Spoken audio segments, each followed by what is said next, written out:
to the conference.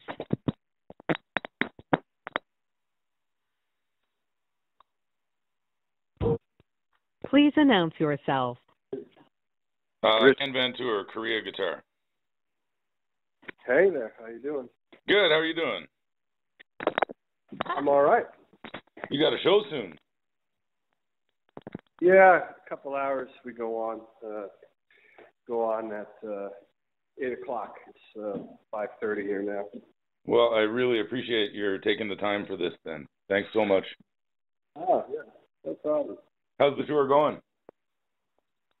It's good. We're almost finished for the year pretty much. We've got 3 more. We got tonight, and then we've got 3 more shows, and then we're done. We actually do have a one-off in October. We're doing this Masters of Rock cruise in October, but as far as touring goes, we're wrapping it up this week. But it's been great. It's been a really good run. We've been all over the place, so it's been a lot of fun. Yeah, I noticed that. You have been literally everywhere. You must be exhausted. Yeah, I am, believe me.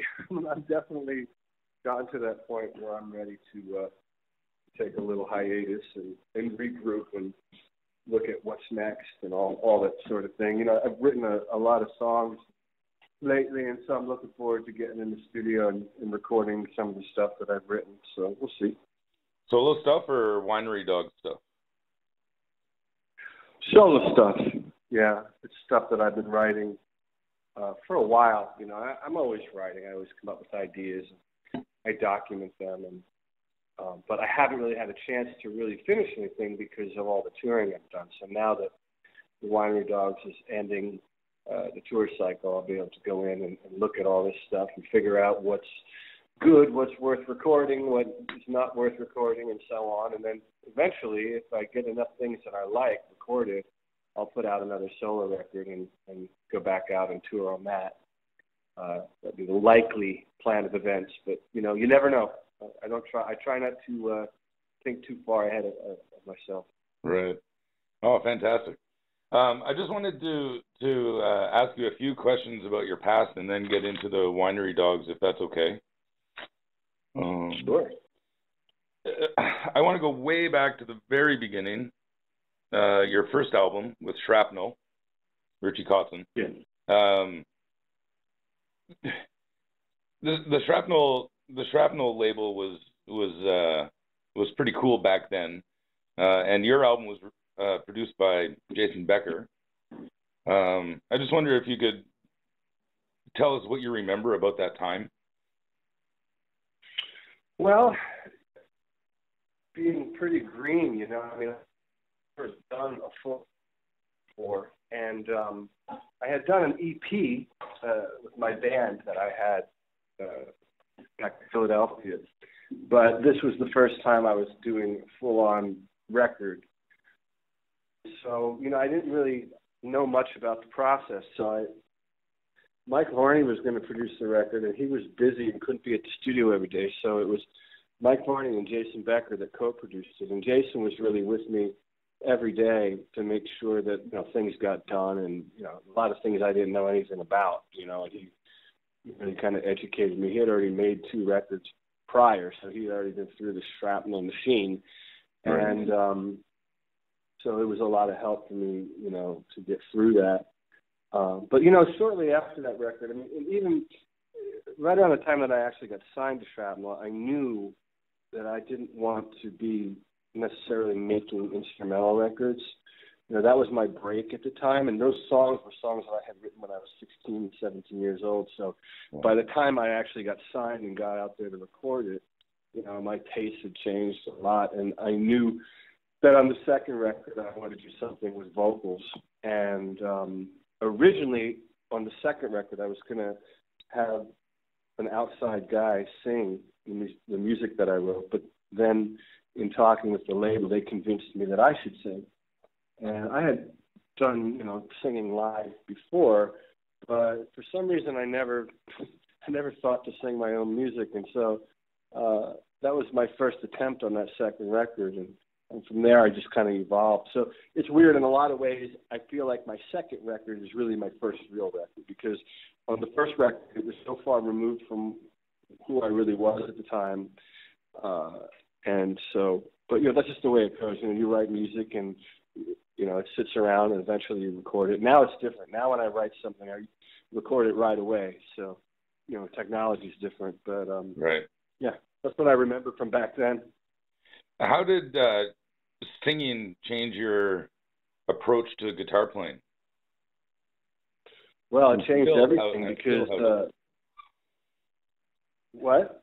And still, how does the singing affect your guitar playing or change your approach? Yeah, well, it changed everything back then because when you're doing two things, you can't step on yourself. Like when you're in a band and sometimes the guy's trying to sing and you got the guitar player or the bass player playing over top of the singer. It doesn't sound so good. But when you're doing both, you can't really do that. Because if you're singing, you're going to do something to complement, what you're doing as a vocalist on the guitar. And obviously, if you're doing a guitar solo, unless you're singing what you're playing at the same time or harmonizing it, you're just playing the guitar. So it changes your playing, I think, in a much more musical sense. I think I became more aware of myself, because the instrument is you when you're a singer. You are the instrument. So you have things like phrasing and all sorts of things change. A lot of things changed for me. But now it's not even an issue. It's not even a talking point for me because it's just what I do. I do both, and that's who I am. And that happened very early on. After that second record, when I was about 19, I realized, okay, I have to do it this way. If I'm going to do music, I've got to be singing my songs and playing, obviously, the songs. But I look at it all as one, right. One thing. It's not something I don't separate the two. Right. Oh, very cool. After, I can't remember the exact year, I'm sorry about that, but you joined Poison. I don't want to talk too much about that, but I just want to know what you learned from the experience of playing with a band that had reached massive success. Well, it was interesting because I had come from a situation where we were making records for a $20,000 budget, and that was hardly enough money back then to really make the record. We had to rush and do everything very fast because it was all connected, money and time was all connected. But when I joined Poison, the budget for that record was $2.5 million. So it was a whole other world. And I remember at first I had the mentality of let's just get in, record, and move on. I mean, they were taking days to get guitar tones, and it was like, to me, it was like, God, why are you guys messing around so much? I mean, you think things that I'm a guitar player, I don't even notice anything. And it's like, you're making it sound worse. Just stop. And let's go, let's play. Because to me, it's all about, I mean, obviously you want to get a good sound, but it's all about what you're playing. And if you get the best sound in the world, and if you're not playing a great part on a great song, then it's meaningless. So right. My approach was more about, the music, and I remember getting in there, everything was slowed down, really slowed down. I mean, we'd have days where maybe we got like, okay, today we've got, a snare drum sound. Like, what? I mean, kidding me? But that's how they recorded back then. And, so that was kind of an interesting thing. And then,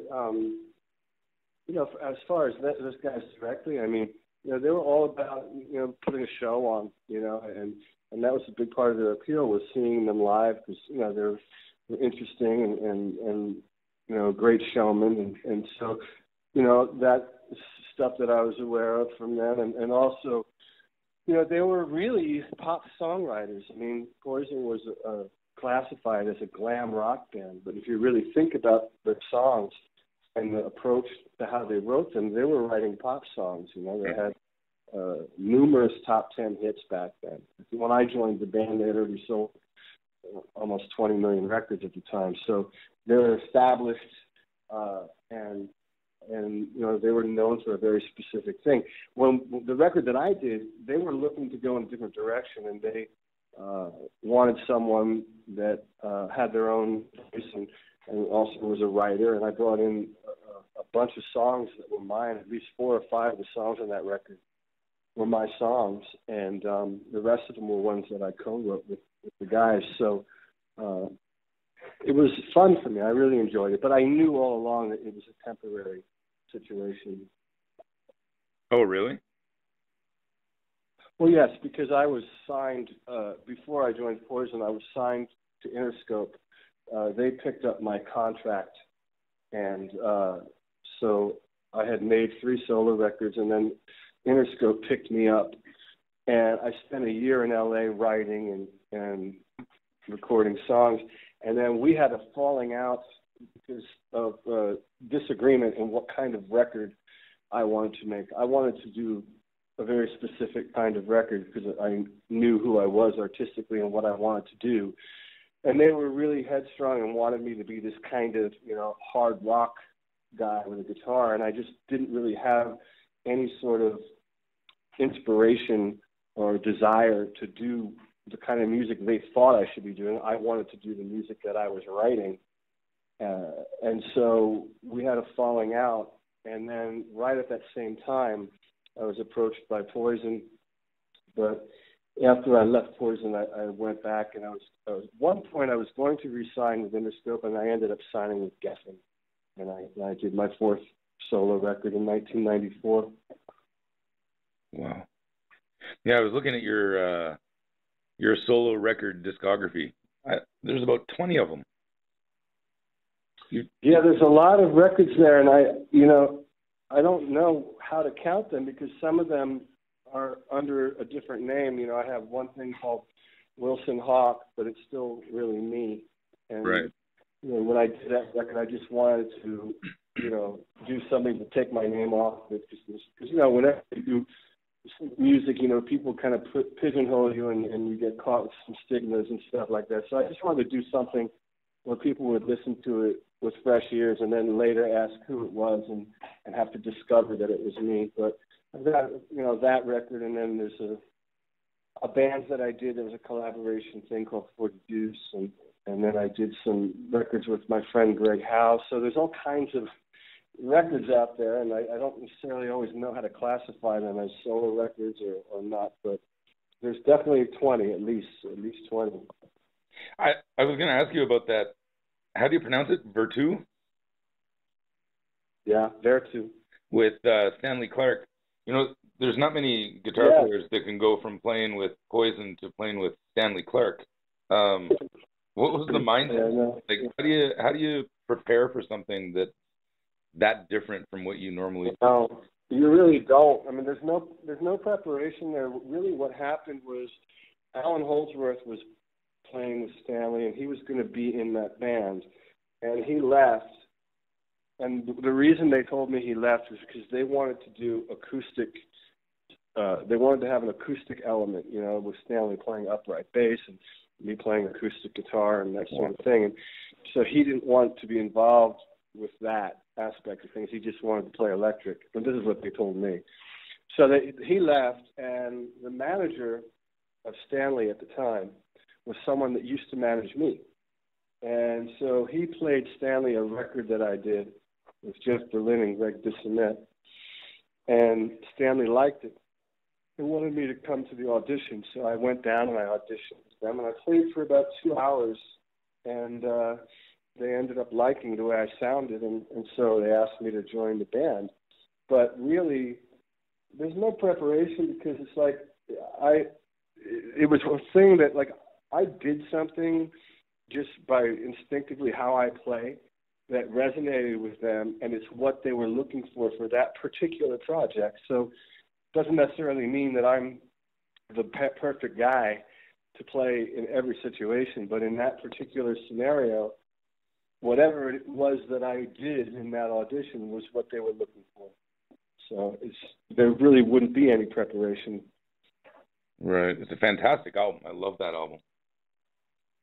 Yeah, it was a fun record to make. I mean, once I got in there, I really learned a lot because, they're obviously, serious jazz musicians. And right. although I love listening to jazz music. I'm not a jazz musician, you know, so it doesn't mean I can't, you know, play things that would be perceived as jazz, but my roots are not in jazz. You know, I'm a fan of, you know, John Coltrane and Miles Davis, but, you know, I grew up listening to rock and soul R&B music, you know, so, but it was fun, and I learned a lot from them. It was really great. And then one more question about pre-Winery Dogs, but in 2006 you opened for the Stones in Japan. I did. How do you get a gig opening for the Stones, and did you get any life lessons or anything from Keith or Ronnie? No, you know, what happened there was I had a record that I had done with a Japanese label, and they were also a concert promoter, and they were talking about how to market the record that I had done. And I knew that they had signed the Rolling Stones.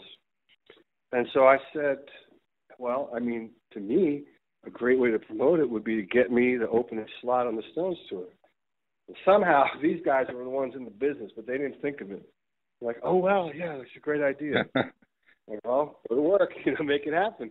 So basically they sent the Stones people, whoever it was back then, they sent them to my website and gave them information on me, and they said yes, that I could open. And the only real interaction I had, you know, I took my father over there, and I remember my dad running into Charlie Watts a few times and having a few conversations. But Ron Wood watched my set the last night we played, and he came up to me. We were all standing there, and I was standing there with Mick and Keith, and he came up and he looked at them and he said, "Did you hear this guy sing?" And he said, "His voice sounds like a cross between Rod Stewart and Bernard Fowler." Now, Bernard Fowler is the background singer for the Stones. He's amazing. He's been with them for 20 years. But he gave me a really great compliment, you know, in front of the rest of the band. And, you know, of course, they don't really give a shit. Oh, yeah, right, cool. Take the picture and move on, you know. So we took a picture, and that was the end of it. So I didn't really have much interaction, but it was fun. It was something that's very cool to say that I did.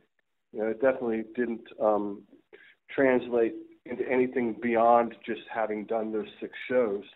You know, you think you do something like that, and suddenly, you know, your life changes, and it kind of doesn't. But it was a great thing to say that I did, and it was, you know, I'm a huge fan of them, so there was no downside. You know, it was all great and exciting. Oh yeah, it sounds fantastic. And what a great compliment from Ronnie Wood. That was the best part. Honestly, like that was the best part. That's the part that you know, that meant something to me. For sure. So when did you decide to go pickless and start using your fingers? And I mean, I've been watching some videos on YouTube the last few days. I don't get it. I don't get how you're doing that. So, yeah, what was your thinking there, and how do you do that? Well, I've always used my fingers and in combination with a guitar pick. And so there were times where I would play things without a pick in recordings, or, you know, but I never really went out and tried to do an entire show without a guitar pick. And the reason how that evolved was I was on tour somewhere in Brazil, and I was really having a hard time. I was not playing well at all, at least in my mind. Everything was sterile and you know, singing over and over. And so I thought, what can I do? And I thought, well, you know, if I eliminate the guitar pick and I force myself to play without the pick, a huge portion of what I do is going to be unavailable to me, like alternate picking, sweep picking, and a couple other things. And so I got on stage and I did the show without the pick. And I remember I was with a former manager, and he was really excited. He said, "Man, you sounded so amazing, and you sounded great, and you seemed inspired." I said, "Well, I actually was pretty inspired, you know, because a lot of things changed. I lost a lot of the technical aspect of what I could do, so I was forced to slow down and change my approach. And then over time, I started figuring out, okay, now how can I bring some of those techniques back into the fold? And so I figured out, by practicing, I can kind of mimic the old sweep picking thing like this, and the alternate picking, I learned how to do like trills and players, and picked up some things with them. So, it's like anything else, it's like you practice things, but also there's certain things that come natural. Like when I was learning the guitar, certain aspects I had to work harder for, but other things came really easy, like the left hand legato stuff came really, really easy to me. It was one of those things that I never even had to practice it, just like, bang, that's easy for me to do. So out of that, my style kind of evolved. And then the things that I want to do that are more difficult, you have to, like anything else, you have to work at it. You don't just wake up one day and you're a great golfer. You got to take time and learn how to hold your club and all that stuff. So you have to always put the work in, but there is some kind of magic of certain things that come natural that I think can really help carve out someone's sound and someone's style and personality. Yeah, I still don't get it, but I think it sounds fantastic. Okay. I don't know how you do it. Winery Dogs. You recently played in Korea. I guess it was about 3 months ago or so. I can't remember the exact date, but because I'm in Korea and doing this for Korea Guitar, I thought I should ask, how was Korea? Were you able to get out and see the city at all in Seoul? How was the crowd? All that stuff about Korea, or if you remember. Well, that trip, I didn't see much because everything was very quick. We were in Japan, and then we went there, and there was a lot of shows in a row, and so we were moving very fast. So I didn't really hang out. I do remember the show, and the audience was really on fire. I mean, they were as energetic as any audience I've ever played for, not the most energetic. So it was a surprise because, I play a lot in Japan, and not so much anymore, but in the past I have played a lot there. And the audiences there are so calm, and they love the music, but they really are calm about expressing any emotion. And the Korean audience was just on fire. I mean, they were just jumping around, and they were loud. It was like one of those kind of great audiences that every musician dreams about. So we had a great time there. Yeah, the shows I've seen in Korea, I think it was about a week or 2 weeks before you guys were here. I saw Marty Friedman in Seoul. The crowds are just insane. They're so passionate about their music. It's not very popular. Rock music, guitar music is not very popular here. So the people who do go to those shows are just insane about their music. That's why they lose their mind so much when you play. Yeah, great crowd. I wish I had gone. I couldn't go. It was sold out, and so hopefully you guys will be back at some point. Oh yeah, I'm sure.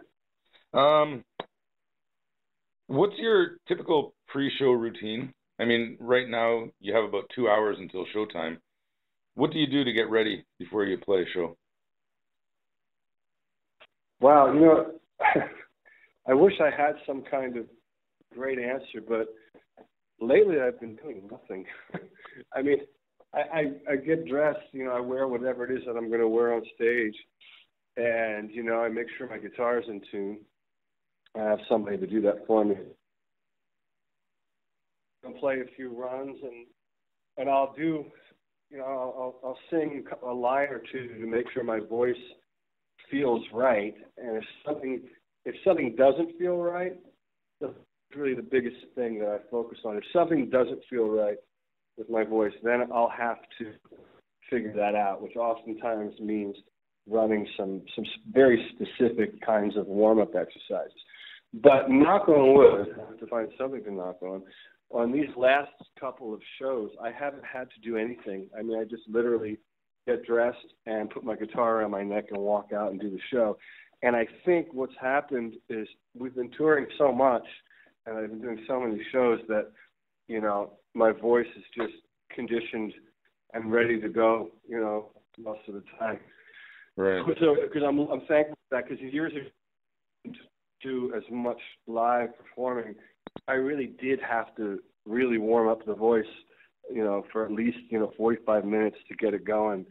But now, because I've got so many miles on, and also because I think that I've just gotten so much better and more confident and comfortable.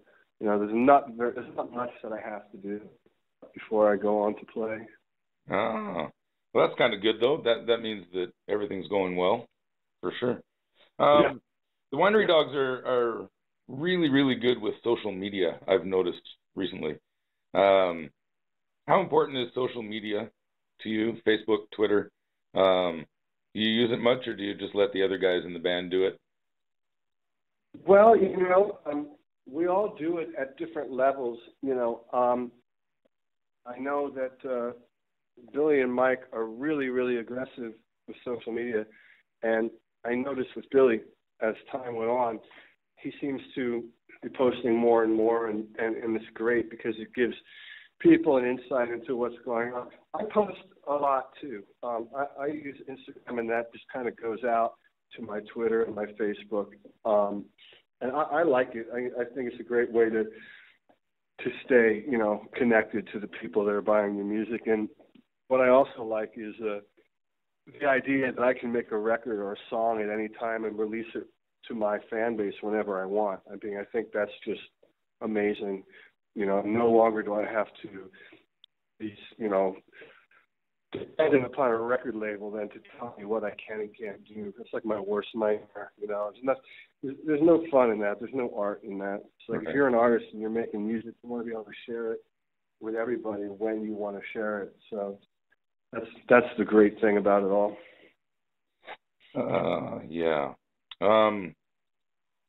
Oh, tonight you're playing in Billy Sheehan's hometown. Yeah. Anything special planned for the show, and maybe whip out a Tallis song or something? Well, I know he's got a lot of family here. We played this room before, and so the show is sold out, which is great. And it's exciting, you know, whenever you play your hometown, it's going to be exciting for him, and it's exciting for Mike and I because, you know, we feel that energy, you know, we feel that energy. So it's a good thing. Okay. Can I ask like two more questions and then we'll wrap it up? Is that cool? Sure. Yeah, that's great. Do you still practice? Yeah, you know. Sorry, go ahead. No, that's a good question. I practice when I need to. When there's something that I'm hearing that I want to do that I can't do, then I'll sit and practice that until I can do it. So yeah, I mean I do, but I don't practice the way like the stereotype of practicing is. And, you know, people practice, they picture you sitting there and running a scale 500 times to a metronome and then speeding it up. Like, I don't do that. You know, I did do that years ago. Right. But now, if I'm practicing, I'm typically practicing something that's very, very specific. You know, like a part or something I hear in my head. Like, you know, I had a song I put out a few years ago called Cannibals, and that guitar solo, I heard certain lines in there, and I went to play it, and I couldn't do it. So I sat there and learned what I was hearing in my head and played it over and over and over and over again until I could execute it. So, you know, that's usually how my practicing goes these days. So it's mostly just songwriting now then instead of learning things. Yeah, it is. But in that, you know, I come up with things that are difficult for me to do, and then I have to learn how to do it. And then that opens up other doors. So, but yeah, it does stem more from the writing process. Okay. Right. One more question. Here we go. What are the future plans for the Winery Dogs? Are you going to do some more albums at some point? I would imagine at some point. I mean, right now I don't see a reason to do anything because I think that we did 2 really great records in a very short time. You know, my feeling on music and writing, it's like, you know, if you write under a deadline or you force write, you're going to really compromise the art form, as opposed to if you write when you feel inspired and when you have an idea, which is what I always try to do. And by doing that, you're going to write stuff that I think is more honest and more worth listening to, you know, because there's a realness to that. So to just go right for the sake of writing, I think you can get yourself in trouble. You know, thankfully, with the Winery Dogs and the first record, when the band formed, I had a large catalog of songs that were written, and we were able to pick 5 or 6 of those out to use for the Winery Dogs, and then fill in the blanks and write, you know, some stuff from scratch together. And on the second record, we were able to jam together, and thankfully, luckily, I was able to turn those things into finished songs. But now at this point, I feel like I have so many other ideas. I would like to take some time off from the whole band thing and really just kind of, you know, immerse myself in some of these new ideas and then see where that leads. Like I said in the beginning of the interview, if I turn around and I record, you know, 50 songs and I've got 10 of them that I really love, then maybe it's time to put out a record. You know, or if I write and I don't have anything I like, then, you know, then that happens. So, right. Like I said, I don't want to plan too far in the future, but I definitely know once I'm home, I'm going to take a hiatus from all the live stuff and finish writing and recording these new things that I've got floating around. Excellent. Well, we're looking forward to it. Thanks so much for this. I really appreciate your time right before our show. Best of luck on the tour, and hopefully we'll see you in Korea at some point, sometime soon. Awesome. All right. Thank you. Thank you. Have a good show tonight. Bye. Thanks. Bye.